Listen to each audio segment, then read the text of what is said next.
Hello दोस्तों, आप लोग जानते होंगे पावर स्टार पवन सिंह और अक्षरा सिंह के बारे में क्या हुआ। तो आप लोग जानते हो, अगर वीडियो को सहमत हो वीडियो को लाइक और चैनल को सब्सक्राइब कर देना, क्योंकि ऐसी नोटिफिकेशन इस चैनल के माध्यम से मिलता रहेगा। तो दोस्तों, आज का बहुत इंटरेस्ट वीडियो है, तो आप लोग जरूर वीडियो को देखना और पूरा शेयर करना अपने दोस्तों को दबा के, क्योंकि इस वीडियो में आप सभी को कुछ ऐसे बात बताऊंगे जिसे आपको बहुत मज़ा आएगा। तो दोस्तों, आज 12 नवंबर को बहुत जल्द के पावर स्टार पवन सिंह और अक्षरा सिंह का एक एल्बम शूट हो रहा है।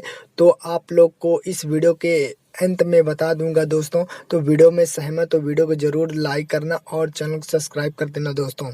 तो आप लोग जान सकते हैं, बहुत एक गाना चला था पावर स्टार पवन सिंह और अक्षरा सिंह का, जो आप लोग बहुत सुने, बहुत प्यारा आशीर्वाद दी ने बहुत। तो जिसका नाम है चला ना पिपरवा के तरवा, चला ना पिपरवा के तरवा, यहीं पर सारा काम होगा। तो ऐसा गाना बहुत जल्द 2023 में बहुत जल्द पावर स्टार पवन सिंह और अक्षरा सिंह के बहुत जल्द गाना आने वाला है। जैसे आप लोग जानते हो, चला ना पिपरों की तरह इस गाने के बहुत कमाई, लगभग 1000 करोड़ रुपया कमाया गया, जिसे आप लोग जानते होंगे।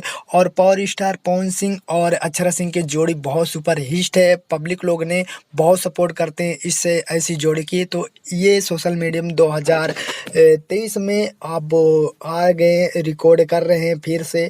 अब गाना का लंदन में चल रहा शूटिंग, और इस गाना के बता दूं कब रिलीज होगी, पवन म्यूजिक से रिलीज होगी 12 नवंबर को। तो आप